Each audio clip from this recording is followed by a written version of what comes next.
गरीब माँ पर काली बेटी बनी बोझ। मुबारक हो, आपको लड़की हुई है। ये लीजिए आपकी बच्ची। हे भगवान, ये क्या? एक तो मुझे लड़की हुई है, ऊपर से इसका रंग कितना काला है। अगर माँ जी ये इन्होंने इसे देख लिया तो न जाने क्या होगा। सुजाता मन ही मन ये सब सोच रही होती है कि तभी वहां उसका पति अनुराग आता है। करमजली, तुझे शर्म नहीं आई एक लड़की को पैदा करते हुए? ऊपर से पैदा भी किया तो एक काली लड़की को। अगर मुझे पता होता कि तू काली लड़की को जन्म देगी तो मैं तेरी कोख में ही से मार देता। मुझे एक बेटा चाहिए था, ना कि एक काली बेटी और बदसूरत बेटी। अनुराग की ऐसी बातें सुन सुजाता अपनी बच्ची को गले से लगाकर रोने लगती है। सुजाता जैसे ही अपनी काली बेटी के साथ अपने ससुराल में कदम रखती है। कल मोही, शर्म नहीं आई तुझे एक लड़की को जन्म देते हुए? मैं तो खुश थी कि मेरी बहू पेट से है, बिल्कुल मेरे बेटे की तरह एक सुंदर से बेटे को जन्म देगी, लेकिन इसने तो अपनी तरह ही काली बेटी को जन्म दिया है। मुझे तो शर्म आती है तुझे अपनी पत्नी कहते हुए। अगर पता होता कि तू एक काली बेटी को जन्म देगी तो मैं तुझसे कभी शादी नहीं करता। जा किसी कुएं में डूबकर मर जा और साथ में अपनी इस काली बेटी को भी ले जा। एक माँ सब कुछ बर्दाश्त कर सकती है, लेकिन कभी भी अपने बच्चे के खिलाफ कुछ गलत बर्दाश्त नहीं कर सकती। अपनी सास और पति से अपने बच्चे के लिए इतना सब कुछ सुन सुजाता के दिल पर जो बीत रही थी उसके बारे में तो कोई अंदाजा भी नहीं लगा सकता था। अनुराग को शुरू से ही एक बेटा की चाहत थी, लेकिन अपनी पत्नी को एक काली बेटी को जन्म देने की वजह से अनुराग अब सुजाता से नफरत करने लगता है। इसलिए अनुराग अब गांव की एक गोरी लड़की से शादी कर लेता है। ये आपने क्या किया? मेरे होते हुए आपने दूसरी शादी कैसे कर ली? अब मेरा और मेरी बच्ची का क्या होगा? आप ऐसा कैसे कर सकते हो? तुझे क्या लगता था कि मैं तेरे और तेरी इस काली बेटी के साथ जिंदगी भर रहकर अपनी पूरी जिंदगी बर्बाद करूंगा? इसलिए मैंने किरण से शादी कर ली है। मुझे पूरा भरोसा है कि किरण एक बेटे को ही जन्म देगी, इसलिए मैं किरण के साथ हमेशा हमेशा के लिए ये गांव छोड़कर जा रहा हूं। अनुराग दूसरी शादी कर हमेशा हमेशा के लिए गांव छोड़कर चला जाता है। अनुराग के जाने की वजह से अब घर की सारी जिम्मेदारियां सुजाता पर आ गई थी, इसलिए अब सुजाता मेहनत मजदूरी करके घर में सबका गुजारा चलाती है। मिल गया तुझे चैन, पड़ गई तेरे कलेजे को ठंडक। अगर तू इस काली बेटी की जगह एक बेटे को जन्म देती तो मेरा बेटा मुझे कभी छोड़कर नहीं जाता। कलावती के ताने सुजाता के दिल पर किसी तीर की तरह लगने का वार करते थे, लेकिन सुजाता सिर्फ अपनी बच्ची के लिए सब कुछ बर्दाश्त करके हमेशा चुप रहती है। ऐसे ही समय बीतता रहता है और सुजाता की बेटी पूरे 6 साल की हो जाती है। माँ, आप कहाँ गई थी? मैं कब से आपका इंतजार कर रही थी। बेटा, आज काम करते हुए फैक्ट्री में मेरे पैर में चोट लग गई थी, इसीलिए आने में देरी हो गई।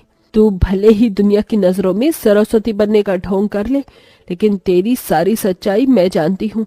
तू आज इस चोट की वजह से लेट नहीं हुई है, बल्कि तू तो किसी के साथ अपना मुंह काला कर रही थी। माँ जी, आप होश में तो हैं क्या?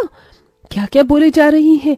आपको शर्म नहीं आती अपनी बहू पर ऐसे लांछन लगाते हुए? मेरे सामने ये ढोंग करने की जरूरत नहीं है।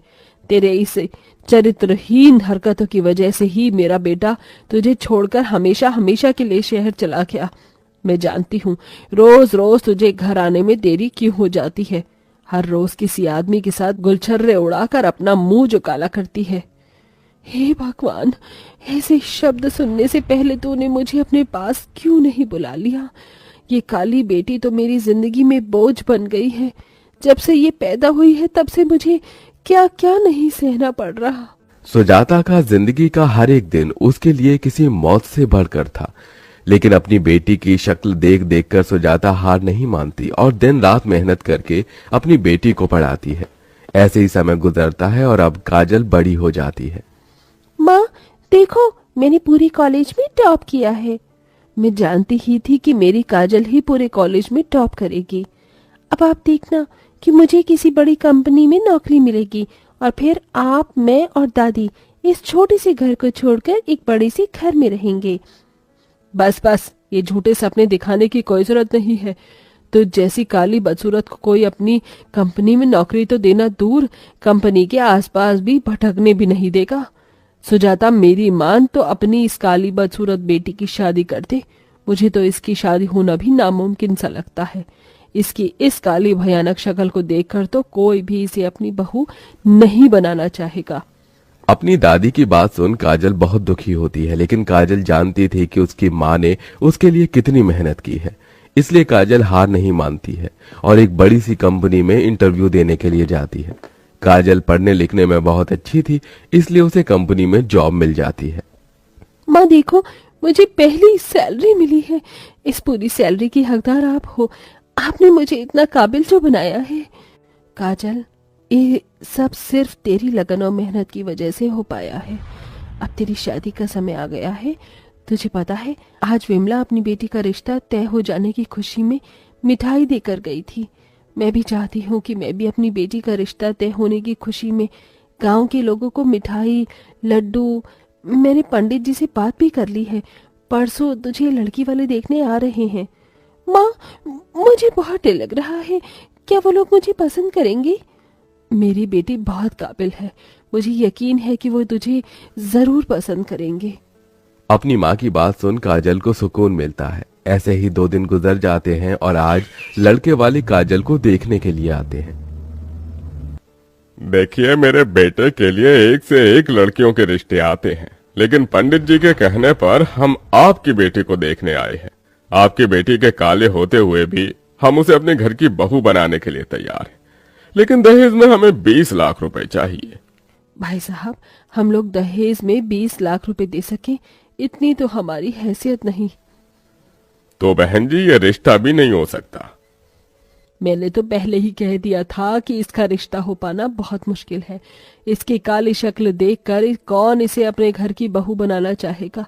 इससे अच्छा तो इसे जहर देकर मार देती, वही तेरे लिए सही था। अपनी दादी की बात सुन काजल की आंखों में आंसू आ जाते हैं और वो भागते हुए अपने गांव की नदी किनारे चली जाती है और वहां जोर जोर से रोने लगती है। काजल के रोने की आवाज सुन वहां पर एक अंशुमन नाम का लड़का आता है। अरे, आप ऐसे ही रो क्यों रही हैं? तुमसे मतलब? ठीक है, अगर आपको नहीं बताना तो कोई बात नहीं, लेकिन इतना गुस्सा मत कीजिए। ये लीजिए रुमाल, इससे अपने आंसू साफ कर लीजिए। अंशुमन काजल को रुमाल देकर वहां से चला जाता है और पेड़ के पीछे छुपकर काजल को देखने लगता है। ऐसे ही समय गुजरता रहता है और आज फिर एक बार काजल को देखने के लिए रिश्ते वाले आते हैं।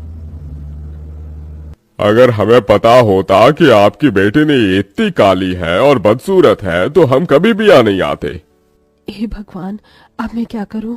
मेरी बेटी के काले रंग की वजह से इसका कहीं पर भी रिश्ता नहीं हो पा रहा है। ये जब से पैदा हुई है तब से मेरे ऊपर बोझ बन गई है। न जाने कब इसकी शादी होगी। जो भी रिश्ते वाले काजल को देखने के लिए आते हैं तो उसके काले रंग की वजह से शादी से इनकार कर देते हैं, या तो इतना दहेज मांगते हैं जो सुजाता की हैसियत से बाहर था। इसलिए अब बेचारी सुजाता बूढ़ी उम्र में भी मेहनत मजदूरी करके पैसे जोड़ना शुरू कर देती है। माँ, आपको मेरी शादी के लिए इस उम्र में भी कितना काम करना पड़ रहा है। आपके हाथों में कितने छाले आ गए हैं।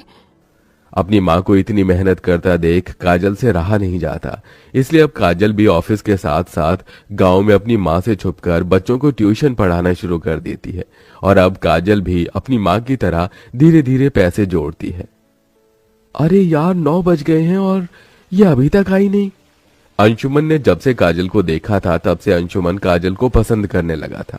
अंशुमन को काजल के काले रंग से कोई भी दिक्कत नहीं थी, वो तो अब उसे बेपनाह मोहब्बत करने लगा था। पापा, आपने सोच भी कैसे लिया? मैं इस काली कल मुही से शादी करने के लिए तैयार हो जाऊंगा। चलिए यहाँ से।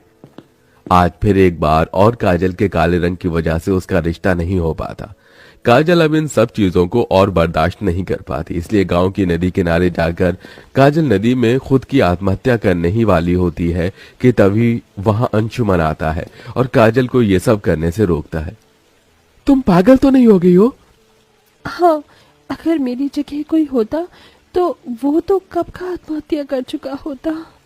अंशुमन के पूछने पर काजल उसे सभी चीज बताती है, जिसे सुन अंशुमन वहां से चला जाता है और अगले दिन अपने माता पिता के साथ सीधा काजल के घर आता है। मैं जानता हूँ तुम मुझे यहाँ देखकर बहुत हैरान हो। काजल, मैं तुमसे बहुत प्यार करता हूँ और जब से मैंने तुम्हें देखा तुम्हें चाहने लगा हूँ। मैं तुम्हारे साथ शादी करके अपनी पूरी जिंदगी तुम्हारे साथ बिताना चाहता हूँ। अंशुमन की बात सुन काजल की आंखों में आंसू आ जाते हैं, जिसके बाद काजल इस रिश्ते के लिए हाँ कर देती है और कुछ दिनों में अंशुमन और काजल की शादी हो जाती है। अंशुमन सुजाता से 1 रुपया भी दहेज में नहीं लेता है। बेटा, तुमने मेरे सीने के बोझ को हमेशा हमेशा के लिए खत्म कर दिया। मैं कभी सपने में भी नहीं सोच सकती थी कि मेरी बेटी को इतना प्यार करने वाला जीवन साथी मिलेगा। काजल नम आंखों से उसे अपनी मां से विदा लेती है और अंशुमन के साथ एक नई जिंदगी शुरू करती है।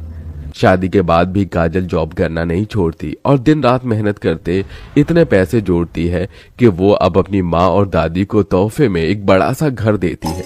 अपनी पोती की इतनी तरक्की देख कलावती को भी अपनी गलती का एहसास हो जाता है।